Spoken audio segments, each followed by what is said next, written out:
오늘 함께 나눌 말씀 로마서 15장 14절부터 21절의 말씀입니다. 로마서 15장 14절부터 21절의 말씀, 저 한 절 여러분들 한 절 교독하여 읽겠습니다. 내 형제들아, 너희가 스스로 선함이 가득하고 모든 지식이 차서 능히 서로 권하는 자임을 나도 확신하노라.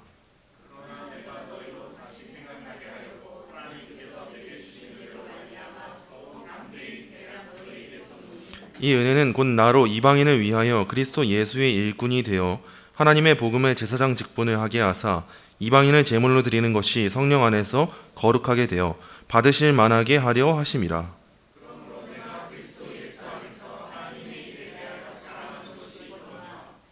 그리스도께서 이방인들을 순종하게 하기 위하여 나를 통하여 역사하신 것 외에는 내가 감히 말하지 아니하노라.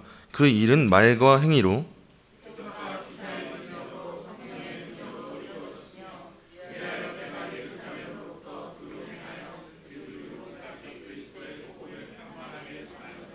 또 내가 그리스도의 이름을 부르는 곳에는 복음을 전하지 않기를 힘썼노니 이는 남의 터 위에 건축하지 아니하려 함이라.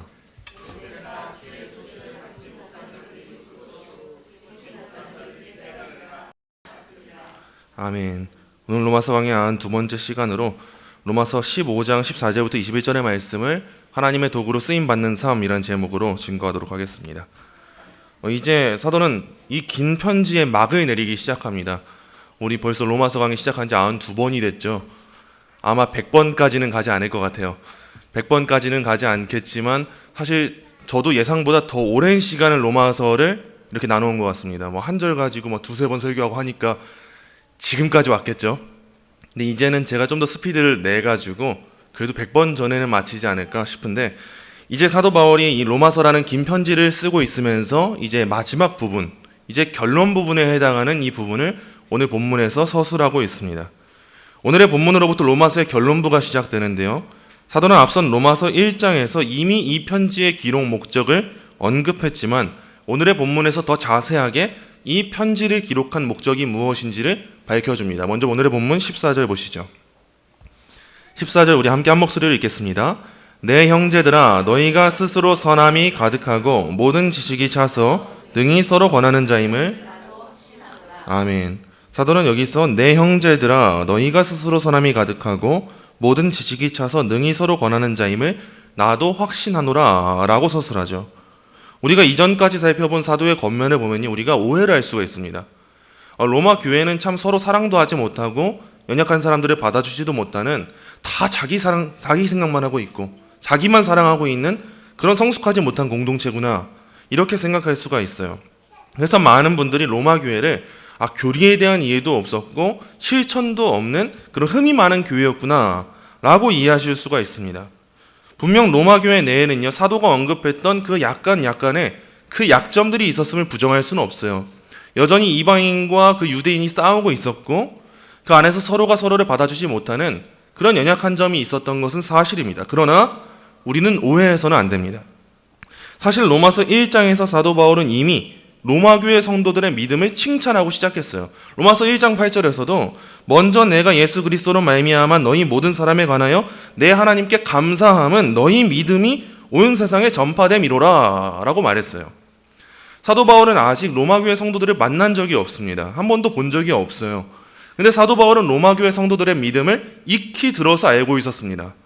여러 이 통로들이 있었고 이 믿음이 소식으로 퍼져서 로마 교회 성도들은 참 믿음이 대단하대, 로마 교회 성도들은 참 훌륭한 믿음으로 지금 교회를 세우고 있습니다, 이런 말들을 들어온 거예요. 그래서 사도 바울은 내가 하나님께 감사하면서 여러분들을 향해서 지금 이 편지를 쓰고 있습니다. 여러분들의 믿음이 온 세상에 지금 전파됐어요. 소식이 퍼져나갔어요. 이렇게 이미 기록하고 로마서를 시작한 거예요. 그래서 사도는요, 이전까지 날카롭게 권면하던 자기의 모습만 비추어져서 마치 로마 교회 성도들이 자기를 오해하지 않기를 원하는 마음으로 이제 이 편지에 결론부를 했어요. 여러분, 저는 앞에서도 말했지만 다시 한번 여러분한테 말하는 거예요. 이제 저는요, 여러분들을 진정 형제들로 생각하고 있고 여러분들의 믿음이 얼마나 대단한지를 알고 있다는 이 사실을 여러분들이 알아주고 내가 하고 있는 이 사랑의 권면이 얼마나 여러분들이 인정하는 가운데 나오는 권면인지 알아주셔야 합니다. 지금 이런 상황 가운데 이 편지를 기록하고 있는 거예요. 그래서 오늘의 본문에서도 먼저 로마교회 성도를 향해서 내 형제들아 라고 말합니다. 서로 모르는 남이 아니에요. 한 번도 보지 않았는데 형제인 거예요, 주 안에서. 그리고 나도 확신하노라 라고 말하죠. 사도 바울이 확신하는 바는 크게 두 가지입니다. 그들의 선함과 그들의 지식이에요. 로마 교회는 스스로 선함이 가득하고 모든 지식이 차 있는 공동체였습니다. 이 말은요, 쉽게 말해서 이 공동체가 매우 성숙한 공동체였다는 것을 의미합니다. 잘 생각해 보세요. 오늘날에도 여러 공동체가 있지만 사실은 선하고 지식이 없기만 해도 대단한 겁니다. 또 반대로 선하지 않은데 지식이 있기만 해도 대단한 거예요. 왜냐하면 우리는 사실상 선하지 않고 지식도 없을 때가 많거든요. 근데 로마 교회는 어떤 존재냐? 지금 사도 바울이 인정하고 있는 거예요. 그들은 선한데 지식까지 갖추고 있어요. 그만큼이나 성숙한 공동체라는 사실을 밝혀주는 거예요. 그래서 그 결과 이들이 어떤 일을 감당하는 공동체냐 했을 때 능히 서로 권하는 자가 되는 공동체다. 나는 여러분이 그런 존재인 걸 지금 믿고 있습니다. 이걸 말해주고 있습니다. 사실 서로 권한다는 것은요, 얼마나 어려운 일인지 모릅니다. 우리는요, 서로 칭찬하는 건 쉬워요. 집사님 더 멋있어지셨네요. 잘생기셨네요. 예쁘시네요. 착하시네요. 대단하시네요. 섬김을 열심히 하시네요. 이런 칭찬을 하는 것은 매우 쉽고 우리한테 어려움이 없습니다. 우리가 서로를 칭찬할 땐 서로 기분이 좋아져서 기분 상할 일이 없어요. 근데 상대의 약점에 대해서 우리가 아주 진심 어린 마음으로 기도하고 나서 그래, 내가 힘든 이야기지만 한번 우리가 서로 더 잘해보자는 의미로 한번 권면해야겠다 해서 찾아가면 항상 어떤 일이 생깁니까? 상처받고 교회 떠나고 나에 대한 이상한 소문이 퍼지는 게 대부분의 교회 현실이죠. 우리가 서로의 좋은 점들을 이야기하고 그런 유익을 나누는 것은 관계를 돈독하게 하는 경우가 참 많습니다. 그러나 우리의 약점을 우리가 발견해서 서로의 약점을 공유하고 우리 이런 약점이 있지 않습니까? 우리 이런 약점에 대해서 한번 더 말씀 앞에 서서 굳건하게 우리의 신앙을 세워봐요, 집사님. 이렇게 하면은 우리의 마음이 그렇게 쉽지가 않은 게 현실이에요. 이 일이 서로 간에 가능하기 위해서는요, 선함도 필요하고 지식도 필요합니다. 근데 이러한 선함과 지식이 어느 정도 만만한 정도의 수준이 아니라는 거예요. 아주 뛰어나게 선하고 아주 뛰어난 지식이 있어도 쉽지 않은 게 서로 권하는 것을 받아들이는 일인데, 지금 로마 교회는요, 서로의 선함이 가득하고 지식이 전제되어 있어서 서로 권하는 그 수준까지 이르러서 서로가 서로를 향해서 우리 한번 이런 신앙으로 살아봅시다. 우리 이렇게 사는 게 교회 아니겠습니까? 이런 이야기를 참된 믿음의 공동체로 나누고 있는 교회가 이 로마 교회였다는 거예요. 그렇다면 우리가 보기에 이 로마 교회는 얼마나 우리가 닮고 싶은 교회일까요? 사실 우리가 생각하는 가장 이상적인 교회, 다 선하고요, 다 지식이 가득하고 그 안에 상처받지 않고 서로 권하면서 열심히 으쌰으쌰하는 교회예요. 그들의 믿음이 얼마나 대단한지 사도 바울은 한 번도 그들을 본 적이 없는데 여러 소식을 이미 들었습니다. 아니, 저 교회 그렇대. 우리 동행교회를 예로 들어본 거예요. 우리는 우리 안에서 예배하고 서로 권하고 믿음의 대화를 나눴어요. 그렇게 각자의 자리에서 살아갔어요. 근데 의정부를 넘어서서 양주, 포천, 서울에 이르기까지 사람들이 의정부 동행교회 그 공동체는 이런 교회래. 그들을 통해서 복음이 이렇게 전해지고 있대. 이런 소식을 저 멀리 있는 사도가, 저 멀리 있는 하나님의 사람이 들을 정도의 공동체가 된 거예요. 얼마나 대단한 일입니까? 그런 교회를 향해서 지금 사도 바울이 수많은 잔소리들을 했죠. 수많은 약점들을 짚었죠. 왜 서로가 서로를 받아주지 못합니까? 왜 약점을 담당하지 못합니까? 왜 싸우고 있습니까? 왜 이방인과 유대인이라고 해서 신분 가지고 논하고 있습니까? 이걸 말했죠. 근데 이제 사람들이 오해할까봐 사도 바울이, 하지만 여러분, 제가 여러분을 모르고 하는 말이 아니에요. 여러분 대단한 거 압니다. 그래도 우리 한번 더 좋은 신앙으로 살아봅시다. 이 의미로 이 편지를 기록한 거예요. 그 성숙한 교회를 향해 이 편지를 기록한 이유를 더 자세하게 오늘 본문에서 말해줍니다. 15절 16절입니다. 15절 16절 함께 읽습니다. 그러나 내가 너희로 다시 생각나게 하려고 하나님께서 내게 주신 은혜로 말미암아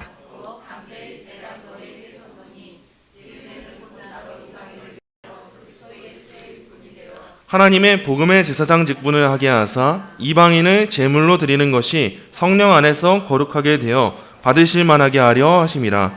아멘. 사도는 앞서 14절에서 로마 교회를 칭찬했습니다. 여러분은 정말 성숙한 교회 공동체입니다. 교회입니다라고 말하는데 이어지는 15절에서 한번 꺾어요. 그러나라는 말이 나오죠. 이 그러나라는 말을 덧붙이면서 여러분은 정말 성숙한 교회예요. 성숙한 공동체예요. 그러나 그 성숙한 공동체이기 때문에 제가 여러분들을 향해서 더 담대하게, 신중하게, 조심스럽게 많은 부분이 아니라 대략 이 편지를 기록하고 있습니다 라고 말합니다. 누군가는 로마 교회의 연약한 부분을 지적하고 권면하는 이 사도의 모습을 보면서 오지랖이라고 할 수가 있겠죠. 한 번도 본 적이 없습니다. 저 멀리 떨어져 있어요. 사실은 남남이라고 해도 어색하지가 않아요. 사도 바울은 지금 로마를 향해 가고 있긴 하지만 로마에 가지도 못했습니다. 그 가는 길이 수없이 막혀요. 그런데 그 본 적도 없는 사람들을 향해서 믿음에 대한 그 권면을 하고 있기 때문에 많은 사람들이 왜 그런 오지랖을 부리고 있죠? 그런 이미 잘하고 있는 공동체라며요. 그들이 많이 부족했습니까? 이런 생각을 가질지 모릅니다. 그러나 사도 바울은요, 단순히 그들이 부족했기 때문에 이 편지를 기록한 게 아닙니다. 단순히 오지랖으로 그냥 단순히 들리는 소식통이 넓었는데 사도가 할 수 있는 범위가 넓어서 그렇게 이 편지를 기록한 게 아니라요, 목적이 있었고 사명이 있어서 이 로마서를 기록했습니다. 사도가 성숙한 공동체인 로마 교회를 향해서 이 편지를 기록한 이유가 있습니다. 첫째입니다. 그들이 이미 알고 있던 지식을 다시 생각나게 하기 위함입니다. 사도가 본문에서 이렇게 말하죠. 내가 너희로 다시 생각나게 하려고. 이렇게 말하는 것처럼 사도 바울은 지금 로마 교회 성도들이 지식이 없는 사람들이라고 생각하지 않았습니다. 이미 칭찬했어요. 선하고 지식이 가득 차 있는 공동체예요. 그들은 지식을 가진 자들입니다. 사실 로마는요, 당시 시대의 중심이 돼서 철학이건 과학이건 학문이건 인문학이건 정치건 경제건 어떤 거든 다 뛰어난 공동체가 로마에 있는 공동체예요. 사도 바울은 그 로마를 모르지 않았고 이 성도들의 믿음의 수준을 모르지 않았습니다. 그들은 대단한 믿음을 가졌어요. 그들은 지식이 있는 자들이었고 진리를 알고 있는 사람들이었습니다. 사도 바울이 알고 있어요. 근데 그럼에도 불구하고 내가 너희로 다시 생각나게 하려고 이 편지를 기록한다라고 말하는 이 의미는 무엇을 의미할까요? 오늘날을 살아가는 우리들도요, 이미 듣고 이미 알고 있는 진리라 할지라도 항상 다시금 되새기며 그것을 실천하고 적용하기 위해 힘써야 하는 게 신앙이라는 것을 말해주는 겁니다. 우리가 아무리 대단한 지식을 가졌을지 모릅니다. 성경에 대한 아무리 방대한 지식을 가졌을지 몰라요. 그런데 우리가 아무리 성경을 잘 알고 아무리 진리를 잘 알아도 매주 교회에 나오는 이유가 뭡니까? 다시 알고 다시 되새기고 다시 하나님의 말씀 앞에 서서 우리의 신앙을 재점검하고 재정비해서 다시금 그 실천하는 삶을 살아가기 위함이에요. 우리 신앙이 그렇다는 거예요. 그래서 뛰어난 로마 교회 공동체인데 사도 바울은 여러분 대단해요. 지식이 있습니다. 다 알고 있는 거 알아요. 하지만 여러분은 다시 듣고 다시 더 큰 실천을 향해 나아가셔야 됩니다. 지금 이걸 말해주고 있는 겁니다. 이미 오래전에 17세기, 18세기에 살았던 청교도 주석가 매튜일이라는 사람이 있는데 본절을 주의하면서 이렇게 말했습니다. 흔히 사람들은 사역자들이 자기들이 전혀 알고 있지 못한 새로운 사실을 말해주지 않으면 그런 말은 기억할 가치가 없다고 구실을 붙인다. 만일 그렇다면 그들은 그것을 더 깊이 알고 그것을 명심해야 할 필요도 없지 않을까. 이미 오래전에 17세기, 18세기예요. 그런데 오늘날과 그렇게 다르지는 않습니다. 오늘날에도 많은 사람들이 새로운 사실을 설교자로부터 듣고 싶어 합니다. 늘 알던 성경 말씀 듣고 싶어 하지 않는 경우가 참 많아요. 저도 이미 다 알고 있다는 이야기예요. 그 이야기 이렇게 진행되죠. 다 알고 있습니다. 그래서 늘 듣던 것들에는 익숙하지 않고 새로운 소식, 교회에서는 이전까지 들어보지 못했던 소식, 그러한 이야기에는 귀를 기울이면서 그러한 설교자를 찾고 싶어하는 경향이 있어요. 그래서 오늘날의 많은 사역자들도 설교에 새로운 사실을 넣어서 사람들의 주의를 끌기 위해 힘을 쓰곤 합니다. 본문에 충실하고 진리를 되새기기 위해 힘쓴 설교자들이 사실상 큰 인기를 끌지 못하는 경우가 많은데 정치적인 이야기들, 시대를 읽고 안목을 열게 해주는 이야기들, 경제적인 이야기들, 과학적인 이야기들, 인문학적인 이야기들, 이 자체가 잘못됐다는 거 아니에요. 이런 이야기들이 중점이 돼서 기존의 교회에서 들어보지 못했던 것들을 많이 듣고 싶어하는 성도들이 많기 때문에 많은 설교자들이 그런 설교를 해주는 것, 사람들 귀를 열어주는 것, 눈이 뜨이게 해주는 것, 그런 시대를 읽게 해주는 것들이 좋은 설교라고 여기고 그런 방향으로 향하는 사역을 행하는 경우가 참 많습니다. 그러나 우리가 보다 주목해야 할 것은요, 우리가 교회라는 사실이에요. 우리는 성경을 믿는 사람이고 성도라는 사실이에요. 우리는 분명 국민으로 살아가고 세상 가운데 살아갑니다. 그래서 우리는 무지해서는 안 돼요. 알아야 됩니다. 시대가 돌아가는 배경이 어떠한지 알아야 되고 일반적인 학문에도 관심을 가지고 알 필요가 있어요. 그런데 우리가 교회에 모였을 때, 성도로 이 자리에 왔을 때, 우리가 말씀 앞에 섰을 때 우리가 보다 주목해야 되는 것은 하나님이 우리에게 말씀하시는 이 성경에 대한 문제입니다. 우리는 다시 들어야 돼요. 여전히 부족한 자들이 바로 우리지 않습니까? 말씀을 듣고 오늘도 또 한 주간의 삶을 살아가실 거예요. 오늘은 여러분들이 말씀 앞에 서서 결단하고 돌아가실 겁니다. 그래요, 제가 말씀 앞에서 이런 삶을 살겠습니다. 아멘.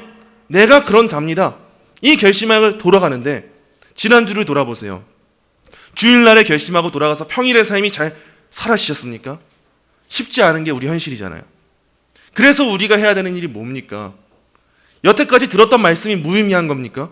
그렇지가 않다는 거예요. 그래서 우리가 또 해야 될 일은 또 우리를 말씀 앞에 세우는 거예요.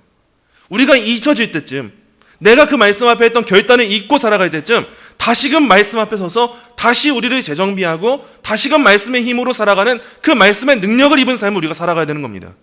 그게 우리 성도고, 우리는 늘 이렇게 들었던 말씀을 또 들어서 적용하고 실천해야 된다는 거예요.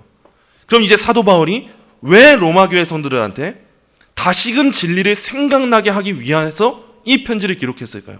둘째입니다. 사도는 이방인의 사도였기 때문입니다. 사도가 스스로 이렇게 말해요. 하나님께서 내게 주신 은혜로 말미암아 더욱 담대히 대략 너희에게 썼노니.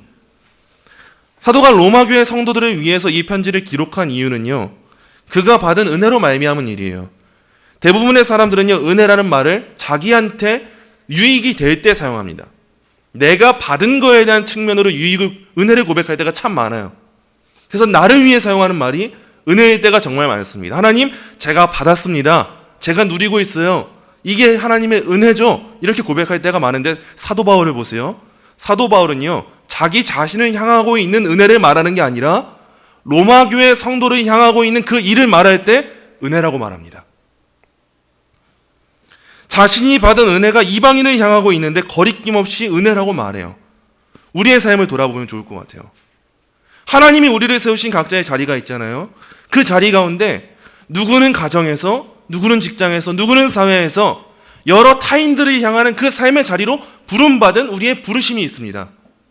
우리는 늘 그 부르심의 자리에 힘겨워하면서 하나님, 제가 왜 이 자리에 섬겨야 되죠?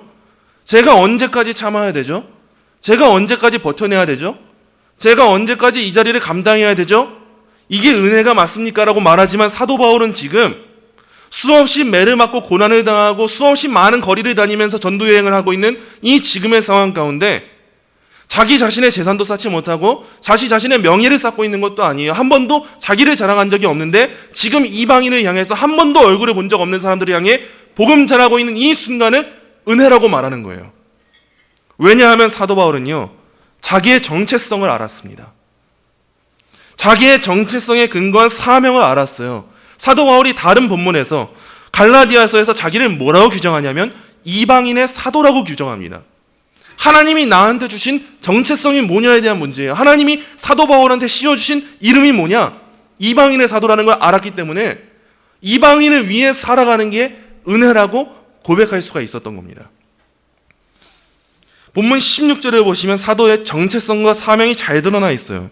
이 은혜는 곧 나로 이방인을 위하여 그리스도 예수의 일꾼이 되어 하나님의 복음의 제사장 직분을 하게 하사 이방인을 제물로 드리는 것이 성령 안에서 거룩하게 되어 받으실 만하게 하려 하심이라. 사도 바울은 여태까지 개인적인 감정으로 권면하지 않았습니다. 그냥 제 마음 좀 알아주세요. 여러분 좀 더 잘해보세요. 저는 여러분에게 복음을 전하고 싶어요. 이런 개인적인 감정으로 권면하지 않았어요. 한 번도 만나본 적도 없는 이들을 위해서 이렇게 열심으로 편지를 쓰는 일이 어떤 사람들한테 무의미하게 여겨질지 모릅니다. 하지만 사도 바울은요, 자신이 받은 사명 때문에 이 일을 감당했어요. 세상 사람들은 한 번도 본 적 없고 앞으로 볼지도 모르는 그 사람들을 향해 왜 이렇게 열심히 복음을 전하려고 합니까? 왜 이렇게 열심을 다해 그 전도 여행을 떠나고 있습니까? 왜 로마로 가려고 하고 있습니까? 라고 물을지 모릅니다. 그 시대에 로마로 가는 그 여정은요, 예루살렘으로부터 시작해 거기로 가는 여정은 순탄하지가 않았어요. 오늘날 이 시대처럼 길이 닦여 있지도 않았고 배편도 마땅치 않았고 비행기가 있는 것도 아니었고 수없이 많은 거리를 이렇게 걸으면서 다녀야 되는 그 거리인데 왜 이렇게 무의미한 일을 하려고 할까? 세상 사람들은 생각할지 모릅니다. 왜 이렇게 자기 유익을 구하지 않을까? 왜 자기 인생 살지 않을까? 이렇게 생각할지 몰라요. 근데 사도 바울은 자기 자신을 뭐라고 규정하냐면 그리스도 예수의 일꾼이라고 말하면서 그리스도께서 자기에게 맡기신 일이 있다는 걸 밝혀줘요. 이방인을 위하여 하나님의 복음의 제사장 직분을 감당하는 것. 이 일에 지금 모든 시선이 다가 있고 이 일을 위해서라면 뭐든 다 할 수 있는 그 준비가 되어 있는 게 지금 사도 바울인 거예요. 여러분, 제사장은요, 거룩한 제물을 하나님께 바치는 직분입니다. 사도 바울은 복음의 제사장으로 부름받았어요. 이 특징이 뭐냐면요, 사도 바울은 제물을 바치는데 어떤 제물을 바칩니까? 이방인이에요. 열방이 하나님께 예배하게 되는 거룩한 제물로 바쳐지는 그 일에 자기가 제사장으로 부름받았다는 사실을 알고 그 제사장으로서의 역할을 지금 충실히 감당하고 있다는 거예요. 그래서 이 편지를 기록했다는 사실을 오늘의 본문에서 밝혀준 겁니다. 이어지는 17절부터 19절의 말씀 보겠습니다. 17절부터 19절 우리 함께 읽겠습니다. 그러므로 내가 그리스도 예수 안에서 하나님의 일에 대하여 자랑하는 것이 있거니와 그리스도께서 이방인들을 순종하기 위하여 나를 통하여 역사하신 것 외에는 내가 감히 말하지 아니하노라. 그 일은 말과 행위로 표적과 기사의 능력으로 성령의 능력으로 이루어졌으며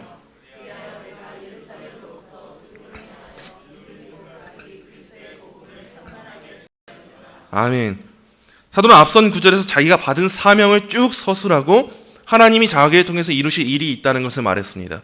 하나님이 나를 제사장으로 부르셨고 나를 제사장으로 부르셔서 이방인을 제물로 바치게 하시는 이 일이 있습니다. 이걸 말해줬어요. 그렇기 때문에 이어지는 17절에서 그러므로 내가 그리스도 예수 안에서 하나님의 일에 대하여 자랑하는 것이 있습니다 라고 말하는 거예요. 잘 보세요. 사도의 자랑이요, 자기 자신을 향하지 않습니다.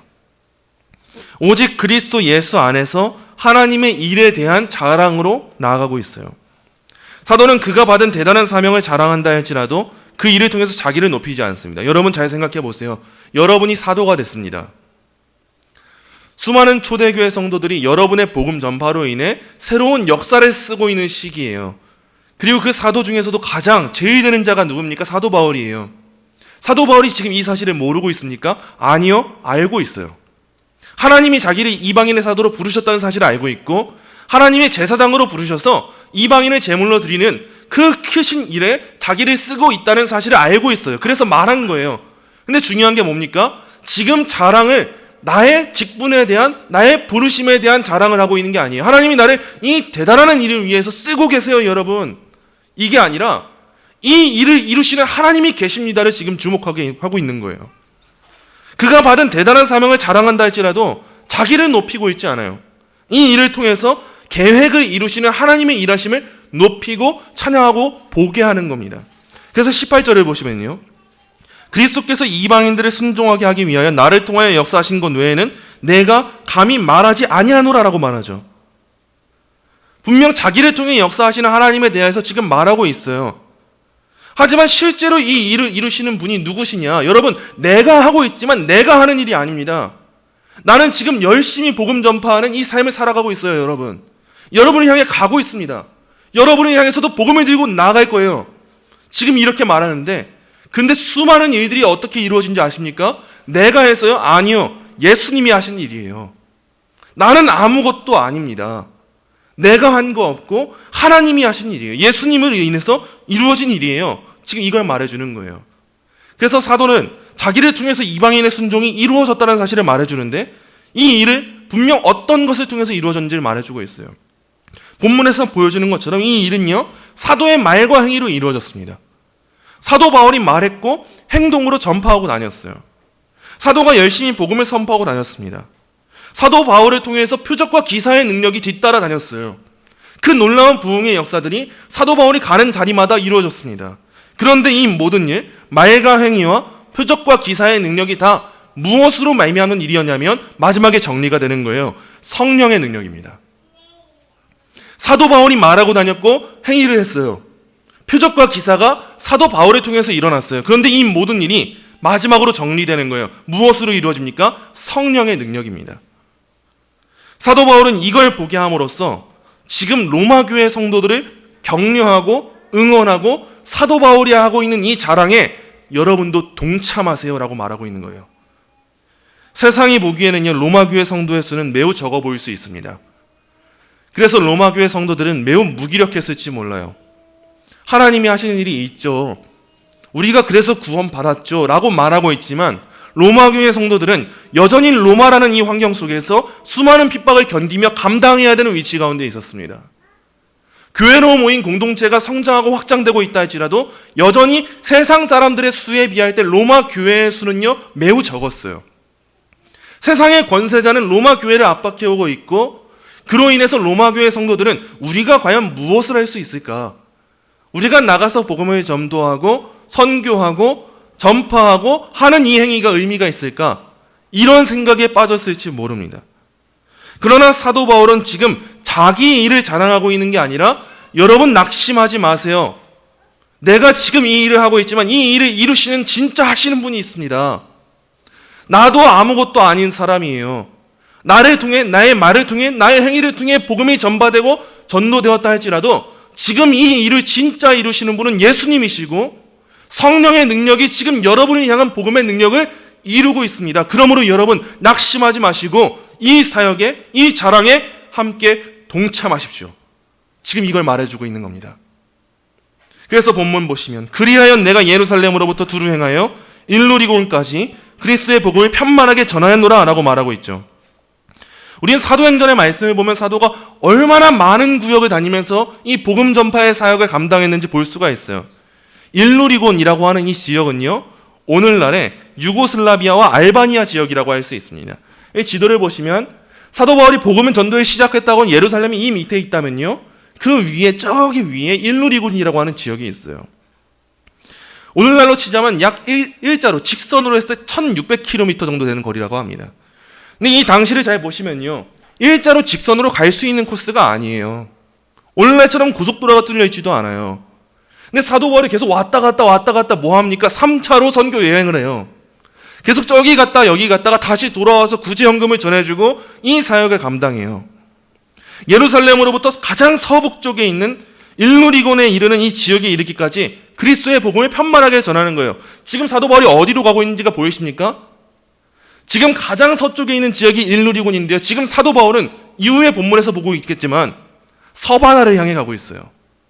그 스페인 땅을 목적으로 하면서 가고 있어서 서쪽으로 가는 겁니다. 지금 옆에 보시면 저 왼쪽 위에 보이는 지역이 이탈리아 지역이에요. 그 옆으로 가야 스페인이 있는데 그쪽으로 가기 위해서 지금 계속 왼쪽으로 가고 있는 거예요. 그 지역의 끝이 어디냐 했을 때 일루리곤이라는 이 지역이라는 겁니다. 자신이 해야 하는 사명을 이제 마땅히 다 이루었다고 말하는 거예요. 제가 예루살렘부터 시작해서 일루리곤까지 복음을 다 편만하게 다 전했습니다. 채웠습니다. 마땅히 이 일을 감당했습니다. 이걸 말해주고 있는 겁니다. 그렇다면 마땅히 편만하게 이 복음을 채웠다는 건 어떤 의미일까요? 복음을 듣지 않은 사람이 한 사람도 없었다는 걸까요? 그런 의미는 아닙니다. 마지막 20절부터 21절 말씀 한번 보겠습니다. 20절, 21절 한 목소리로 읽습니다. 또 내가 그리스도의 이름을 부르는 곳에는 복음을 전하지 않기를 힘썼노니 이는 남의 터 위에 건축하지 아니하려 함이라. 기록된 바 주의 소식을 받지 못한 자들이 볼 것이요. 아멘. 사도 바울의 선교에는 기준이 있었습니다. 그리스도의 이름을 부르는 곳에는 복음을 전하지 않는 기준이 있었어요. 왜냐하면 사도는 남의 터 위에 건축하기 위해 부름받은 자가 아니라는 것을 알았고 복음이 전해지지 않았고 교회가 세워지지 않은 그곳을 향한 선교의 기준이 있었어요. 이로 보건대 복음이 편만하게 전해졌다는 것은 사도가 여태까지 다녔던 모든 곳에 교회가 세워졌고 그곳에 성도들이 생겨났다. 그래서 이제 나는 더 이상 할 일이 없습니다. 나는 심는 자고 물 주는 자는 따로 있습니다. 나는 다 심었습니다. 예루살렘부터 일루리곤까지요. 지금 이걸 말해주는 거예요. 그래서 마지막 이 마지막에 있는 이 말씀을 보시면요, 이사야서 52장 15절의 인용인데요, 기록된 바 주의 소식을 받지 못한 자들이 볼 것이요 듣지 못한 자들이 깨달으려 함과 같으니라. 이사야서의 말씀을 인용해서 본문에 기록하고 있어요. 사도 바울의 선교적인 사명을 움직인 그 원동력이 뭐냐면요, 기록된 말씀입니다. 여러분, 이사야서의 이 말씀을 붙잡고 지금 사도 바울이 그렇게 수없이 많은 거리를 활보하면서 복음을 전하고 다닌 거예요. 기록된 말씀 때문에 그렇게 살았다는 겁니다. 이 말씀만을 붙잡고 사도 바울은 자기의 부르심을 따라 하나님의 일하심의 도구가 되기 위한 거룩한 야망, 우리말로 하면 비전이죠.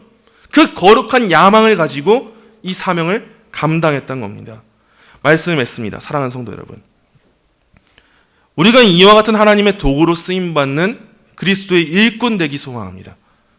언제부턴가 우리의 신앙은 안일하게 교회 내에서만 신앙으로 존재하고 있지는 않았습니까?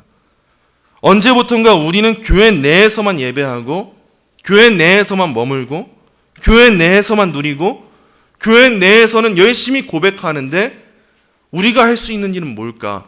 이렇게 생각하고 있지는 않았습니까? 사도 바울이 왜 로마 교회를 향해서 이 편지를 기록했을까요? 단순히 자기 부르심과 사명을 알려주기 위함일까요? 다름 아닙니다. 사도 바울이 지금 하고 있는 이 자랑에 로마 교회를 향해서 함께 동참하십시오라고 말하기 위함이에요. 비록 사도가 다니는 곳마다 복음이 편만하게 전해졌다 할지라도 여전히 이 시대는 기독교가 핍박을 받는 시대였고, 그렇게 훌륭하고 성숙한 로마 교회여도 불신자들에 비할 때 아무것도 아닌 존재였어요. 어떤 사람들은 이와 같은 현실을 보면서 비전을 상실했을지도 모릅니다. 처음 예수님 믿었을 때 뜨거운 마음을 가졌고 많은 소망을 받겠죠. 열방을 향한 복음 전파를 소망했겠죠. 내가 이 복음을 들은 것처럼 나도 이 복음을 위해 살겠습니다라고 결단했을지 모릅니다. 그러나 현실의 문턱 앞에서 로마 교회 성도들도 처음 가졌던 그 비전을 상실하고 그 교회 안에 머물게 된 거예요. 그 울타리 안에 머물고 예배하게 된 겁니다. 그저 지금 자기 자신이 머무는 이 자리 가운데 예수님에 대한 믿음은 지니고 있습니다. 그들이 분명 선합니다. 그들이 많은 진리를 알고 있어요. 근데 교회 문턱 너머에 하나님의 일하심에 대해서는 어느새부턴가 그들에게 하나님의 일하심에 대한 소망이 상실되었을 거예요. 여전히 세상 나라에 비해서 주님의 나라는 힘이 없고 연약해 보이기 때문에 그저 이 세상에서의 시간에 버티며 살아가는 것 외에는 아무것도 꿈꿀 수 없는 사람들이 로마 교회 안에 많았을 겁니다. 그리고 이 이야기가 바로 우리의 이야기예요. 그러한 상황 가운데 사도는 그들에게 비전을 심어주면서 이렇게 말하는 것과 같아요. 여러분 스스로도 여러분을 연약하게 생각하지 않습니까? 맞습니다. 우리는 연약해요. 우리는 미련한 방법 외에는 할 수 있는 일이 없어요. 그런데 하나님께서는 저를 통해서 하셨던 것처럼, 제게 그러셨던 것처럼 우리의 미련한 방법을 도구로 쓰셔서 그리스도를 통해서 자기의 놀라운 일을 지금 이루고 계십니다. 예루살렘부터 일루리곤까지 다 이루고 계셨어요. 그러므로 여러분 힘을 잃지 마십시오. 낙심하지 마십시오. 포기하지 마십시오. 여러분의 그 미련한 방법을 통해서, 여러분의 그 연약한 모습을 통해서 진짜 일을 이루시는 분은 하나님이세요. 그러므로 여러분 저와 함께 이 전도 여행에, 선교에, 복음 전파의 사명에 동참하시기 원합니다. 지금 이걸 말해주고 있는 겁니다. 우리가 오늘날 우리의 연약함과 미련함으로 위축되고 널리 나아가고 있지 못하는 그 선교의 자리는 어디입니까? 그것이 가정일 수 있고 직장일 수 있고 교회일 수 있고 또 어떤 분들에게는 저 먼 나라에 있는 세계 열방일 수 있습니다. 어디가 되었다 할지라도 낙심하지 마십시오. 그리고 사도 바울이 그런 것처럼 말씀을 붙잡고 거룩한 야망을 품고 이 선교의 사명을 감당하시기 원합니다. 우리의 미련한 말과 행위가 하나님의 일을 이루는 도구가 된다는 것을 소망하시면서 하나님의 일을 바라보셔야 돼요. 우리는 우리의 미련한 말과 행위로 이 사명을 감당한다 할지라도 이 일을 이루시는 분은 예수 그리스도시고 성령의 능력으로 이 일이 이루어지는 겁니다. 그렇기 때문에 우리는 소망할 수 있습니다. 그러므로 성실한 그리스도의 일꾼으로서 이 사명을 감당하시는 저와 여러분이 되시기를 간절히 소망합니다.